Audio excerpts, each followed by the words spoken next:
दिन का राशन। ये कहानी शुरू होती है शर्मा निवास से, जहां मनीषा रसोई में काम कर रही थी। तभी उसे मुरारी के कदमों की आवाज़ सुनाई देती है। बाजार जा रहे हैं आप? तो नमक लेते आइएगा, और हाँ, आलू भी। हाँ, बस आपका ध्यान तो यही रहता है कि कब मैं बाजार निकलूं और कब आप मुझे काम बताएं। 2 मिनट भी आदमी इस घर में अपने काम से बाहर नहीं जा सकता। लाइए थैली, वरना सब्जी वाला थैली के अलग से पैसे चार्ज कर लेगा।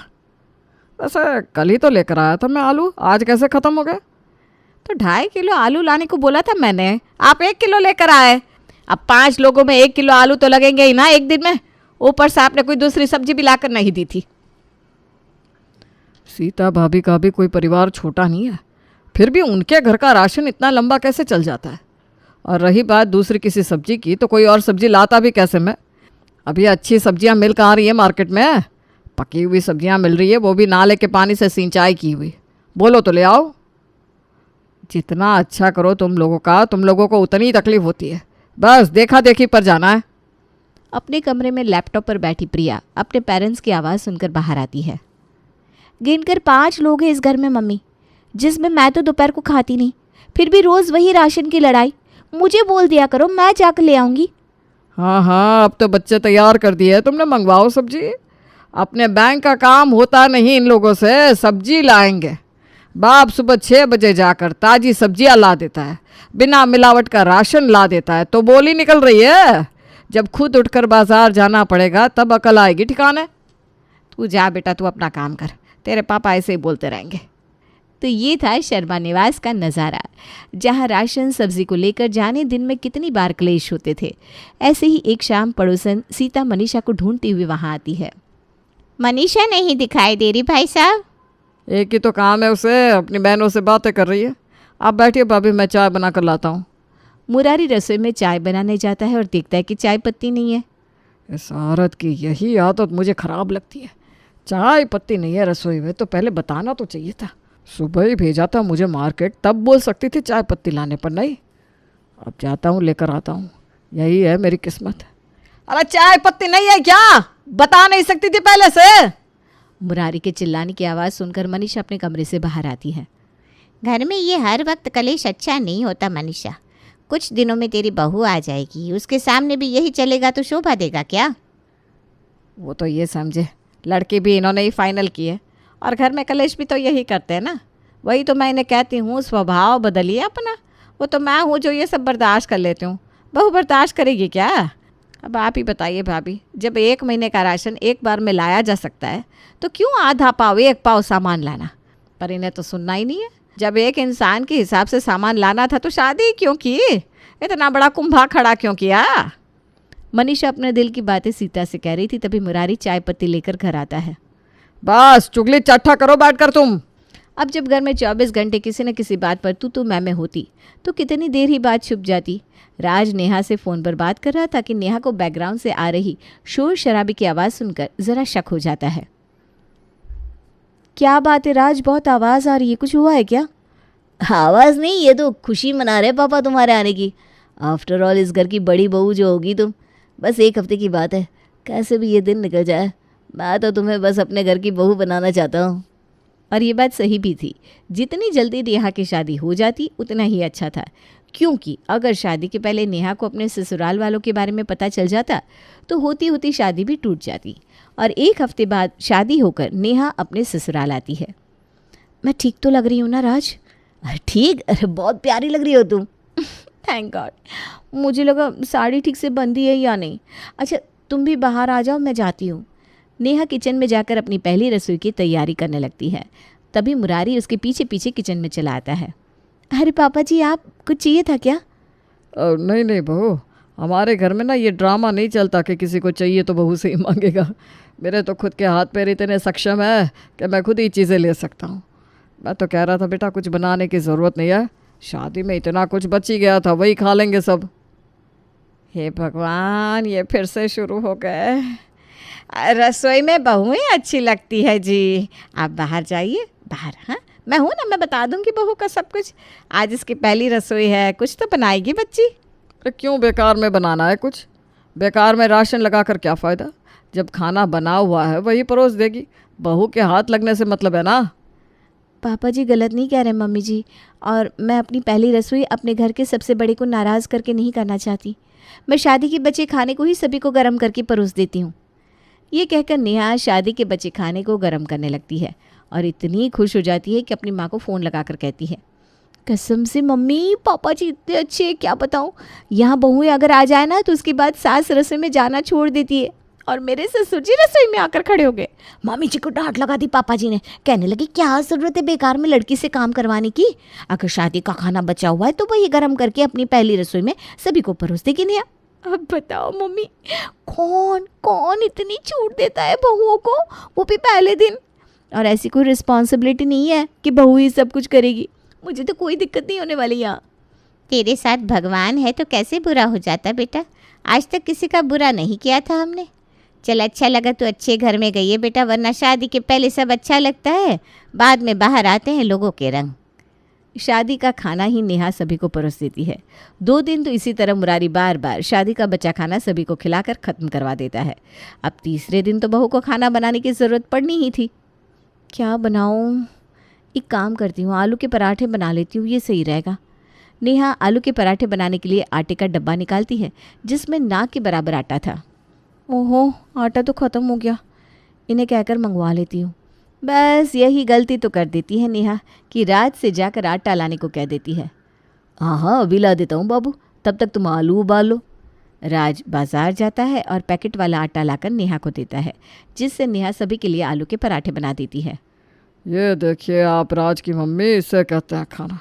क्या पराठे बनाया बहू ने, वाह वाह वाह। और ज़रा अभी एक्स्ट्रा तेल नहीं है। पराठे तो वाकई बहुत टेस्टी है भाभी। आलू के पराठे बनाने तो मैं आपसे ही सीखूंगी। मेरे पराठे ना फट जाते हैं, ये वाले तो ज़रा भी नहीं फटे। अरे पापा आपके प्लेट की धनिया की चटनी ख़त्म हो गई है, मेरी ले लीजिए। आप अपना खाना पूरा कीजिए भैया, मैं जाकर पापा के लिए चटनी ला देती हूँ। किसी को मेरे लिए एक्स्ट्रा काम करने की ज़रूरत नहीं है, हाथ पैर चलते हैं मेरे। मैं किसी के ऊपर निर्भर नहीं हूँ, मैं खुद जाकर चटनी ले लूँगा। सच में मम्मी जी, मैं ना बड़ी खुशनसीब हूँ जो मुझे इतना अच्छा ससुराल मिला। अभी तूने अपने पापा जी के असली रंग कहाँ देखे हैं बेटा, इसीलिए ऐसा बोल रही है। मुरारी रसोई में चटनी लेने जाता है और वहीं स्टोव के पास पड़ा आटे का पैकेट देख लेता है। ये आटे का पैकेट लेकर कौन आया? तुम लोगों को पता है कि इस घर में मैं चक्की का आटा पिसवा कर लाता हूँ, तो पैकेट का आटा लेकर कौन आया? वो आप दुकान गए थे ना पापा, और आटा ख़त्म हो गया था तो खाना कैसे बनता, इसलिए मैं बाज़ार से पैकेट का आटा ले आया। अभी उसी आटे के तो पराठे खाए, आपको अच्छे लगे ना? खाए का? अच्छा, अरे वो तो बहू का मन रखने को बोल दिया मैंने। मुझे तो खाते ही लग रहा था कि मिलावट है इस आटे में। आटा क्या है, ये मैदा है, मैदा। मैदा इतना ज़्यादा पीस देते हैं कि आटे का तो सतह ही ख़त्म हो जाता है। अरे नहीं नहीं पापा जी, ये अच्छे ब्रांड का आटा है, इसमें 5 तरह के अनाज मिले होते हैं। वो पैकेट में कुछ भी लिख देते हैं ये लोग। लिखेंगे कि सोना मिलाकर डाला है, तो क्या सोना होगा? गुस्से में बिना खाए मुरारी अपने कमरे में चला जाता है, जिससे नेहा को बड़ा बुरा लगता है और नेहा इस बारे में अपनी माँ को बताती है। अरे ये तो और अच्छी बात है, यहाँ तेरे पापा बाहर का कोई काम नहीं करना चाहते, मुझे ही सब कुछ करना पड़ता है। और वहाँ तेरे ससुर जी खुद आटा पिसवा कर लाते, तो इसमें बुराई क्या है भाई? अब से क्या लाना है क्या नहीं लाना लिस्ट बनाकर दे दिया कर, अपने हिसाब से ले आएंगे वो। अरे हाँ मम्मी, ये तो मैंने सोचा ही नहीं। किचन में जाकर नेहा हर उस चीज़ की लिस्ट बनाती है जिसकी रसोई में ज़रूरत थी, और वो लिस्ट जाकर अपने पापा जी को पकड़ा देती है। ये चीज़, सोया सॉस, इन चीज़ों की क्या ज़रूरत है रसोई में बहू? और ये क्या 4 पैकेट चाउमीन और 20 किलो आटा? हाँ पापा जी, अब किसी दिन चाइनीज़ बनेगा तो सॉस की तो ज़रूरत पड़ेगी ना, और पिज़्ज़ा में तो वो चीज़ डलती है ना। मुरारी उस लिस्ट को राशन वाले के पास ले जाता है। मान गए मुरारी, बहू के आते ही बदल गए तुम तो, वरना इतना सामान तो तुम किसी शादी के कैटरिंग की तैयारी के लिए भी ना लेकर जाते। अरे सब कुछ नहीं देना है, बस चावल आटा 5-5 किलो दे दो, 1 किलो दाल और ऊपर के 2 मसाले, बस हो गया। और उतना ही सामान लेकर मुरारी घर आता है। ये क्या पापा जी, आपको मैंने जो आइटम 20 किलो लाने कही थी, आप वो 5 किलो ले आए, और कितनी सारी चीज़ें तो है ही नहीं। ऐसा तो नहीं है कि पैसे की दिक्कत है हमें, भगवान की दया से सब कुछ तो है। तो बहू ने जो जो चीज़ें लिख कर दी थी ले आते आप। अब मैं दुकान भी संभालूं, बाहर का काम भी करूं, अकेला आदमी 20-20 किलो सामान लाता कैसे? अरे तो प्रेम चल लेता ना जी साथ में। अरे मम्मी, मुझे भी जाने की क्या ज़रूरत है? लिस्ट अगर राशन वाले के हाथ में पकड़ा देते पापा, तो वो अपने स्टाफ के साथ सारा माल खुद भिजवा देता। बस काम चोरी आती है तुम सबको।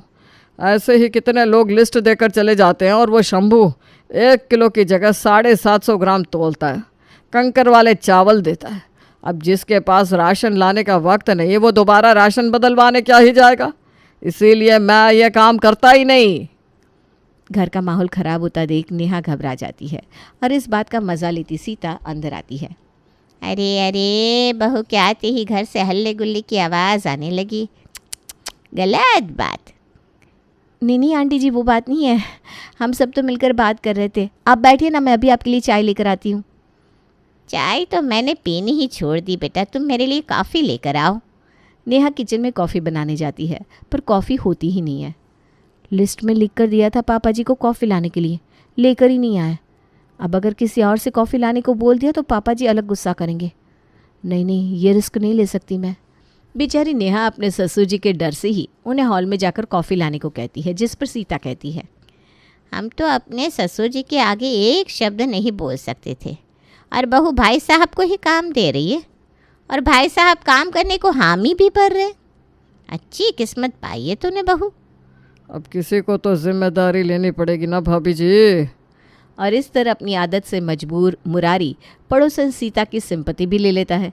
धीरे धीरे अब जो प्रॉब्लम मनीषा फेस करती थी वही दिक्कतें नेहा को भी होने लगी थी। एक रात, हे भगवान, आलू भी ख़त्म हो गए। अब रात को थके हारे पापा जी घर लौटेंगे, आते ही थोड़ी ना मार्केट भेजूंगी। राज को कॉल करके आलू लाने को कह देती हूँ। नेहा राज को कॉल करती है। सुनो ना राज, तुम आते वक्त आलू और प्याज लेते आना प्लीज़। अब आलू प्याज से तो पता चलेगा नहीं कि कहाँ से ख़रीदा हुआ है, और मैं बताऊंगी भी नहीं। रात को राज आलू प्याज ले आता है। खाने के वक्त हम तीनों दुकान से एक साथ निकले थे, फिर तो बीच में कहाँ चला गया था? सब्जी लाने गए होंगे पापा। मेरा मतलब है। बस निकल गया ना सच। मुझे लगा ही कि प्याज तो घर पर था नहीं, तो आलू प्याज की सब्जी बनी कैसे? लाया होगा तू टावर के पास से सब्जी, वही चौराहे पर दारू भी मिलती है। हे भगवान, कैसे गंदे गंदे हाथ लगे होंगे इस आलू प्याज में। अरे बहू आ गई है आपकी, ज़रा तो शर्म कीजिए। और इसके मुंह से ये बात बाहर जाएगी तो क्या कोई प्रेम को लड़की देने राज़ी होगा? नेहा अपने ससुर की इस रोज़ रोज़ के ड्रामे से, राशन के ड्रामे से परेशान हो चुकी थी और इस बार वो मुरारी को ठीक करने की ठान लेती है। सुबह 4 बजे नेहा अपने सास ससुर के कमरे का दरवाज़ा खटखटाती है। अरे बहू, इतनी सुबह क्या बात हो गई?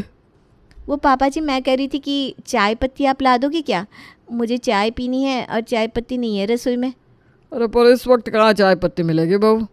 वही तो पापा जी, मैं फिर भी कोशिश कर सकती थी बाज़ार जाने की। स्टेशन के पास ना बहुत सारी दुकान खुली होती है। फिर आप फिर कहते ना वहाँ दारू की दुकान भी होती है, पता नहीं चाय पत्ती में कैसे कैसे हाथ लगे होंगे। इसलिए ना मैंने आपको उठा दिया। वो राशन वाले शंभू अंकल को तो आप जानती हैं, उसके घर पर कॉल कर दीजिए ना, घर से दे देंगे चाय पत्ती। मैं तो वहाँ भी चली जाती, पर पता नहीं अगर उन्होंने चाय पत्ती में कोई मिलावट कर दी तो। ठीक है, मैं एक पाव चाय पत्ती ले आता हूँ। कसम से अपनी आदत से लाचार है पापा जी। ज़्यादा चाय पत्ती ले आएंगे तो पता नहीं क्या हो जाएगा। मुरारी अपनी बहू को चाय पत्ती लाकर देता है और नेहा अपने लिए चाय बना लेती है। फिर बाज़ार जाकर मुरारी अपने हिसाब से अपनी पसंद की साग सब्जी लाकर रसोई में रख देता है। फिर बारी आती है नाश्ता बनाने की और जानबूझकर नेहा बिना नमक के ही सब्जी बनाकर सभी को परोस देती है। अरे भाभी, लगता है आप सब्जी में नमक डालना भूल गई। हाँ नेहा, सब्जी में नमक नहीं है। हाँ, क्योंकि घर पर नमक था ही नहीं, अब जो है वही खा लो। रात को मुरारी, राज और प्रेम दुकान से घर लौटते हैं। पूरा परिवार एक साथ खाने के लिए बैठता है। सभी के प्लेट में आते हैं कटोरी भर चावल, ना के बराबर सब्जी और आधी रोटी। ये क्या मजाक है बहू? ये कैसा खाना परोसा है तुमने सबको? मैंने तो सोचा था खाना बनाऊंगी नहीं पापा जी, फिर सोचा कि जिस क्वांटिटी से आप राशन लाते हैं उसी क्वांटिटी से खाना बना देती हूँ। आप इस हिसाब से रसोई में खाना लाते हैं मानो आप अकेले रहते हो। ये पीजी नहीं है पापा जी, ये घर है। राशन हमेशा रसोई में एक्स्ट्रा ही होना चाहिए। रसोई ना अन्नपूर्णा होती है। तुम सबको लगता है कि मैं गलत हूँ और जानबूझकर ये सब करता हूँ, पर यह बात नहीं है बहू। मैं ज़रूरत से कम चीज़ इसलिए लाता हूँ ताकि घर में किसी भी चीज़ की वेस्टेज ना हो। ये दुकान मैंने ऐसे ही खड़ी नहीं की, बहुत बुरे दिन देखे मैंने। इसलिए मैं नहीं चाहता कि तुम सब में खाने को बर्बाद करने की आदत आए। बहुतों को तो ये भी नसीब नहीं होता। अरे पर अब हमारे बच्चे बड़े हो चुके हैं, उनमें समझ है, आप उन पर विश्वास करके तो देखिए। नेहा मुरारी को जो समझाना चाहती थी मुरारी समझ जाता है और उसकी बातें उसके घर के बाकी सदस्य भी समझते हैं। इस दिन के बाद से दोनों ही थोड़ा थोड़ा कॉम्प्रोमाइज़ करते हैं और नेहा का ससुराल सुखहाल हो जाता है।